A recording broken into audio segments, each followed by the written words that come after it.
Hi అండి. మన జ్యోతిర్మయ kitchen ఫుడ్స్‌కి స్వాగతం అండి. ఈరోజు నేను ఒక మంచి పొడి తయారు చేస్తున్నానండి. అదేమంటే మన పల్లీల పొడి అండి.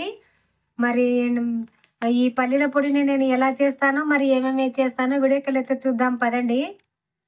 ఈ పొడి ఇడ్లీలోకి గానీ, చపాతీలోకి గానీ, దోసలోకి గానీ బాగా సూపర్‌గుంటదండి. కొద్దిగా నెయ్యేసుకొని తింటే అండి అద్దిరిపోతదండి నిజంగా. చానా అంటే చానా టేస్టీగుంది. ఈ పొడి అండి పప్పు లేకపోయినా గూడక తినేసేయొచ్చండి. చానా బాగుంటది ఈ పొడి. బుడ్డల పొడి గదా! పల్లీల పొడి. చానా బావుంటది. దోసకు, ఇడ్లీకి, చపాతీకి, ఉత్త రైస్‌లోకి గూడా భలే ఉంటదండి ఇది. చానా బావుంటది నిజంగా. ఈ ఒక్క పొడే అన్ని రకాలుగా పనిచేస్తదండి. మంచి బ మ మంచిగుంటదండి పొడి ఇది. నిజంగా అండి. మీరు గూడా తప్పకుండా ట్రై చేయండి. చానా మంచి 10 నిమిషాల్లో చేసుకోవచ్చండి. మీరు ఎండుమిర్చి అట్లా ఏంచకుండా గూడా కారంతో గూడా చేసుకోవచ్చండి. నేనైతే కారం వేయలేదు. ఎండుమిర్చితో చేస్తే బావుంటది ఏంచితేనే చేశాను. నేను వారానికి ఒకసారి ఇట్లా చేసి పెట్టుకుంటానండి. దండిగా అయితే చెయ్యను నేను. కొద్ది కొద్దిగానే చేస్తా. పొడులు గదా! మన చేతిలో పని ఎంతసేపు చేసుకోవాలని నేను కొద్దిగానే చేశాను. మీరు దండిగా గావాలంటే తీసి చేసుకొని డబ్బాలో ఎత్తి పెట్టుకోవచ్చండి. ఈ నెల, 2 నెలలైనా ఏం గాదు బావుంటది. అందుకని నేను కొద్ది కొద్దిగానే చేశానండి. అది మీ ఇష్టమండి. ఈరోజు నేను ఒక పొడి తయారు చేయబోతున్నానండి. అది ఏంటంటే మీకు తెలిసుంటది ఇప్పటికే. పల్లీలున్నాయి గదా! పల్లీల పొడి తయారు చేయబోతున్నానండి. చానా బావుంటది. మరి రాయలసీమ, ఆంధ్ర స్పెషల్ అండి ఈ పల్లీ పొడి. మరి తయారీ విధానాన్నయితే చూద్దాము. మరి పల్లీ పొడికి కావాల్సిన ఇంగ్రీడియెంట్స్ అన్నీ ఇవేనండి. నేనైతే ఒక 2 స్పూన్లు పల్లీలు తీసుకున్నాను. ఒక 7, 8 ఎండుమిర్చి, కొద్దిగా పొట్టు తీసిన ఎల్లిపాయలు, ఉప్పు, కరివేపాకు ఇవేనండి మన పల్లి పొడికి కావాల్సిన ఇంగ్రీడియెంట్స్. మరి ప్రాసెస్‌లోకైతే వెళ్దాము. నేనైతే ఇవన్నీ ఏంచుతానండి. ఇవి పల్లీలు, ఎండుమిర్చి, కరివేపాకు అవన్నైతే ఏంచుతాను. ప్రాసెస్‌లోకైతే వెళ్దాము. నేను స్టవ్ వెలిగిస్తానిప్పుడు. నేనైతే స్టవ్ వెలిగిస్తున్నాను. స్టవ్ అయితే వెలిగించానండి. పెనం మీద ఇవి కొన్ని చిన్న మంట పెట్టి బాగా ఫ్రై చేయాలండి. నేనైతే ఇప్పుడు 2 స్పూన్లున్నాయి కదా ఇవి. ఇవైతే వేసేస్తున్నాను. చిన్న మంట మీద ఫ్రై చేస్తానండి దీంట్లను. ఒట్టివేనండి డ్రైగానే. ఆయిల్ అయితే వేయలేదు. డ్రైగానే ఫ్రై చేస్తాను. చిన్న మంట మీద కొద్దిగా ఓపిక తెచ్చుకొని బాగా ఫ్రై అయితే బావుంటదండి పచ్చడి ఇది. పొడి. ఇవైతే బాగా ఫ్రై చేశానండి. ఇవే తీస్తున్నా నేను. వేరే ప్లేట్‌లోకి తీసేస్తున్నాను. బాగా ఫ్రై అయినాయి గదా! ఇవి ఎక్కువ ఫ్రై అయితే మాడిపోతదండి. మరి పొడి అనేది బ్లాక్‌గా కనపడతదనమాట. అందుకని నేను ఈ విధంగా అయితే ఫ్రై అయినాక తీశాను గదా! ఇప్పుడు దీంట్లోనే ఎండుమిరపకాయలండి. ఎండుమిర్చి ఒక 8, 10 ఉంటాయండి.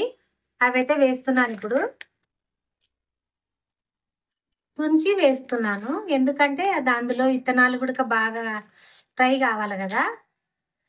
తుంచయితే వేస్తున్నాను.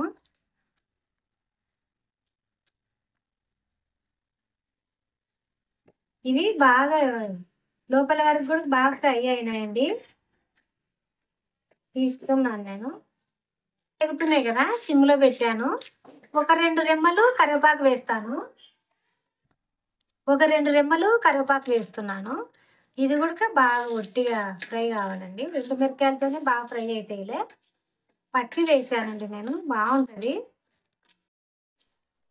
ఇవి గూడా బాగా ఫ్రై అయినాయండి. తీస్తున్నాను నేను.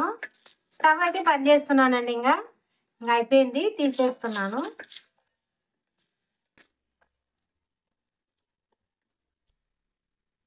ఇప్పుడు మనము ఫ్రై చేసి పెట్టినాను గదండీ! ఆ పల్లీలైతే వేస్తున్నానిప్పుడు. ఇవి దంచుతానండి. అయి ఎండుమిర్చి, కరివేపాకు సల్లగాయ లోపల ఇవి దంచుతాను మెత్తగా. ఈ పల్లీలైతే బాగా మెత్తగా నేనైతే బాగా ఆహ్, దంచానండి. ఈ విధంగా అయితే దంచాను. మరీ మెత్తగా గూడా అవసరం ఉండదు. కొంచెం కచ్చా పచ్చాగా పొడి తింటుంటే పొడిల పొడి తగులుతుంటేనే బావుంటదండి.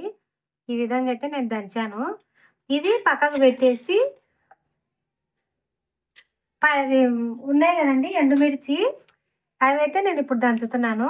మీరు కారం అయినా కూడా వేసుకోవచ్చండి. కారం వేసి కూడా బాగా దంచుకోవచ్చు. అది అది కూడా బాగానే ఉంటుంది. కానీ నేను రోట్లో దంచుతున్నాను కదా, చిన్న రోట్లో. మీరు మిక్సీకైనా వేసుకోవచ్చు, అది మీ ఇష్టము. కానీ రోట్లో దంచుకునేది బాగుంటుందండి, చాలా టేస్ట్గా ఉంటుంది.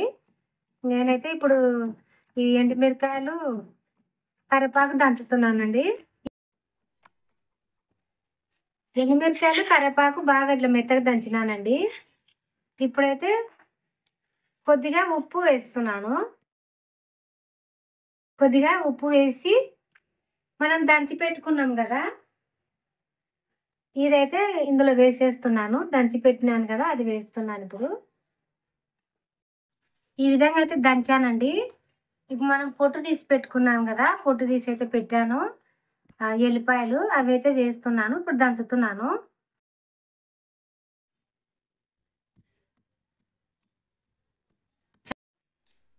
ఈ విధంగా అయితే దంచానండి అన్నీ. కొద్దిగా ఉప్పు సప్పగుంటే వేసాను కూడా.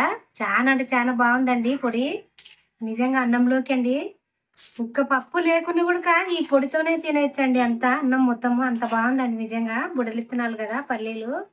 చాలా బాగుందండి. మరి నేనైతే ఇప్పుడు దీన్ని తీస్తానుగా. అయిపోయింది ఇది.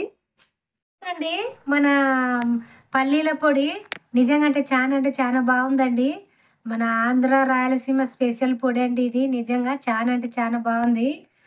మరి ఈ వీడియో కనుక మీకు నచ్చినట్లయితే లైక్ చేయండి, షేర్ చేయండి, సబ్స్క్రైబ్ చేయండి. కొత్తగా చూస్తున్న వారైతే సబ్స్క్రైబ్ చేసుకోండి ప్లీజ్ అండి.